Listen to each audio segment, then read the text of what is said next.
Trayce, you guys had a few days to kind of get back after that overtime thing.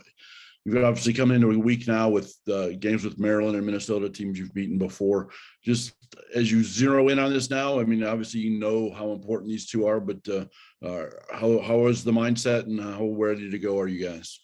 We're hungry. Ohio State, that's a game that we should have won. Both of those teams, Ohio State and Wisconsin, they're both games that went down to the wire. We had a lead with 2 to 3 minutes left. We just got to finish them out. So they're both top 25 teams, and just shows how close we are as a team to success. So Maryland, they've been playing really well lately. They're coming in here, and we just got to take it to them, honestly. There's ain't no other way to put it. So it's time to get the bad taste out of our mouth because we're really tired of losing, honestly. Zach. Trayce, sorry, I'm kind of a bit of a left turn, but I'm just doing something bigger on race. And I know you two guys have been close for a while now. You've played together for 3 years. And I imagine you spend a lot of time together just as guys who play similar positions, spend a lot of time working on things together in practice. Just what have you seen from him? I think this year in particular, maybe after the coaching change, after everything kind of settles out in terms of who's staying, who's going, and he really starts to kind of try and really bet himself into the role he's in now. How have you seen him maybe embrace being the leader more this year, trying to be more of an energy guy behind the scenes, just all the things that you'd expect from a fifth-year player? Race in general just is a totally different player from this year to last year. Not necessarily just a player on his court, but just how he handles himself and carries himself. Last year, he didn't talk very much. He wasn't very vocal. This year, he's trying to lead guys, just trying to be positive, especially with how things are going right now. And also on the court, putting people in positions to succeed, helping younger guys, especially JG in his role, because he knows next year that's going to be him in that situation. So he's been doing really big things for us, and he's going to continue to help us and help our team win. So I love Race. That's my guy. He's one of the hardest workers on our team, and can't say enough good things about him. Mike Schumann. Yeah, Trayce, Xavier's been kind of going through ups and downs this year and a little bit of a funk right now. I know you consider yourself a leader of this team. What are you doing personally to kind of keep him in the right place to help lead you guys down the stretch right now? Yeah, X is just he's just someone that he's going to be okay. A few rough games. He doesn't define him. He had a few rough games earlier this season, and then he bounced back and was playing the best ball that he's played with us. So we just got to stay on him and stay in his head and talk him good thoughts, because especially right now with all the negative energy surrounding our program, we can't have guys fracturing, especially inside. So we're all we got, and I'm going to keep telling him to do things such as shoot the ball, make plays, because we need that from him. Alex Bozich. Hey, Trayce, thanks for the time. Coach Woodson's talked a lot this season about trying to help you guys learn how to win. Where do you, I guess, what has his message been consistently throughout the season on that? And what do you think is maybe the difference right now between winning and losing in some of these close games? Is it just coming down to late game execution, or can you put your finger on one thing that's maybe holding you guys back? I think it's a lot of different characteristics that go into that. I think one of the biggest thing is that we got a group of people on our team that have never actually succeeded and actually done anything. So like learning how to win with guys like Parker, who was at Pitt, Xavier, who was at Pitt, like actually playing for something, playing for the playing to get into the tournament. They've never had to do that. They've never had that pressure. So having that pressure for the first time, it's hard. So, and Coach Woodson and all of our coaching staff has done that. So we just have to rely on them, and they're going to keep putting us in positions. But at the end of the day, players play and coaches coach. So we're going to have to execute on the court, and hopefully we can get it done next game, because we need to start putting some wins in W columns. So Mike Pegram. Hey, Trayce, do you think one win would kind of break the ice for you guys? You see it with Maryland and Iowa right now. One win kind of leads to 3 or 4. Does that stop you pressing during a game, or what are the team dynamics or something like that?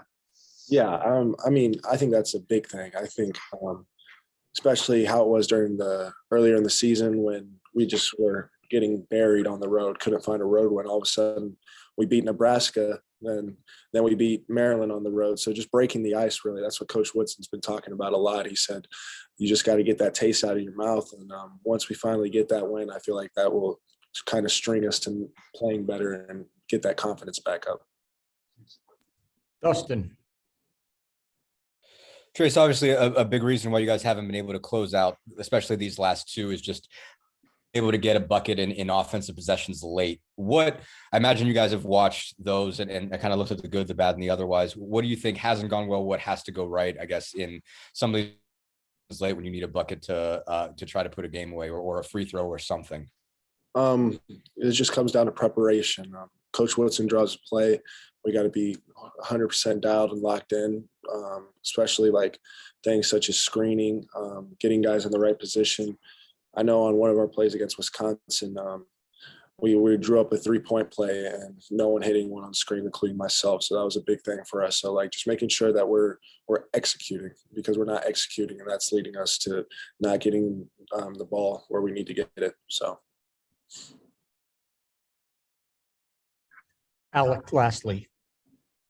Yeah, Trayce, kind of piggybacking off of that question, do you guys see yourself pressing at all when you go through these long kind of slumps of not scoring, not getting the foul line, or any kind of execution not really working out as well? And does that affect you guys at all mentally on the defensive end of the floor and try to put a little bit more pressure on that side of the ball? Are you talking about like pressing up on the court? Just kind of pressing mentally where you're trying to force the issue. Yeah, well, I like with our team, it's nothing that we're like, obviously it's losing the way that we've lost in the last two is demoralizing. But at the same time, dropping 2-3 and then coming back and playing a top 25 team in Wisconsin and bringing that energy, it just shows that we're still here and we're fighting. And then doing the same thing, going down 10 at Ohio State and coming back and taking the lead with a minute left.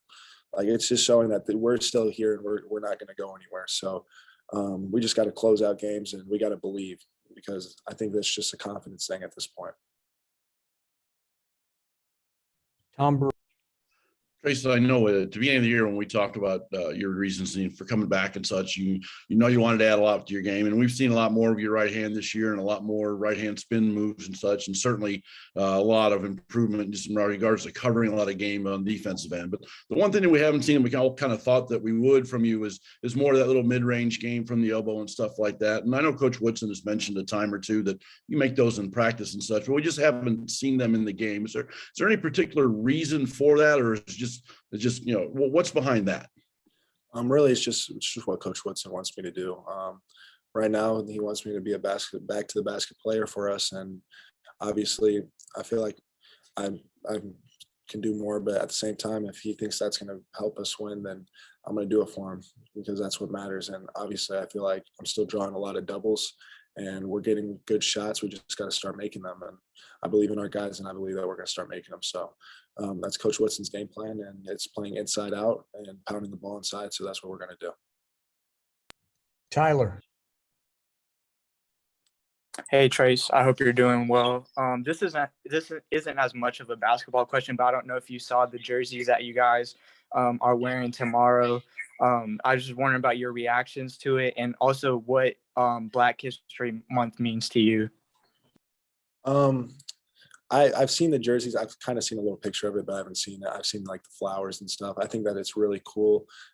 Just symbolizes something that just the world, just not even the U.S., but the world just needs to see. Honestly, Black History Month to me is very important, and just the strides that we made throughout society in the last century has just been huge. But it's really, really cool, and honestly, I can't wait to rock the jerseys. Last question, Kevin. I know going through losing streaks is never fun, but I noticed that when you were walking to the locker room with Xavier, you kind of motioned to kind of pick his chin up. He seemed really down and dejected.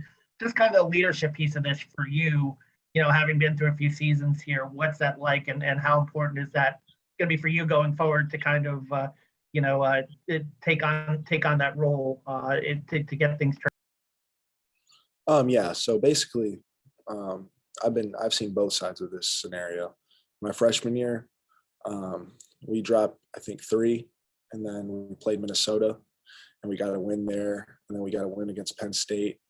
and we really turned the ship around. And I believe that we would have made the tournament. So if there wasn't COVID, but then my sophomore year, we dropped however many we dropped, but it's just, it's demoralizing to lose, but you just can't feed off of that. You got to be ready for the next game, because college basketball comes quick. You got a game 2 to 3 days. And if you're still living in the past, then you're never going to get over the hump. So you just got to keep going, and you got to keep building. And X is down on himself right now. And a lot of guys on our team are, so I'm just going to keep trying to pick them up, because I've already been through this situation, and I'm going to try to do everything in my power to help us win. All right, guys, we'll see you all tomorrow. Thank you, Trayce. Thanks, Trayce. Thank you.